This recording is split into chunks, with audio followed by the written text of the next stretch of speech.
ఆంధ్రప్రదేశ్ వైద్య విభాగానికి అత్యంత కీలకమైన 108 అత్యవసర సేవలపై ఇటీవల కొన్ని మీడియా సంస్థల్లో వచ్చిన 108 సిబ్బంది సమ్మె సైరన్ మోగిస్తున్నారు అన్న వార్తలు పూర్తిగా అవాస్తవమని, రాష్ట్ర వ్యాప్తంగా సేవలు యథావిధిగా కొనసాగుతున్నాయని ఉద్యోగ సంఘాల ప్రతినిధులు స్పష్టం చేశారు. వారి ప్రకారం 108 విభాగంలో ఉన్న కొన్ని యూనియన్లకి చెందిన కొద్ది మంది సభ్యులు మాత్రమే సమ్మెకు పిలుపునిస్తున్నారని, మిగతా యూనియన్లకు చెందిన సిబ్బంది మాత్రం ఎట్టి పరిస్థితుల్లోనూ అత్యవసర సేవలను ఆపరని చెప్పారు.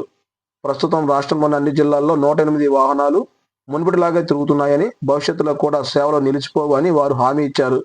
ఇటీవల బాధ్యతలు స్వీకరించిన భవ్య కంపెనీ సర్వీస్ ప్రొవైడర్ యాజమాన్యంతో పాటు సిఓఓ స్వరూప్ కు రాష్ట్ర వ్యాప్తంగా వచ్చిన ఉద్యోగ ప్రతినిధులు వినతి పత్రాలు సమర్పించారు.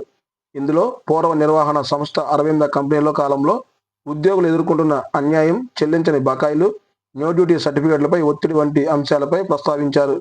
అలాగే జీవో నెంబర్ 49 ప్రకారం ఉద్యోగులకు రావాల్సిన 4,000 బదులు కేవలం 2,000 మాత్రమే చెల్లిస్తున్నారని తెలిపారు.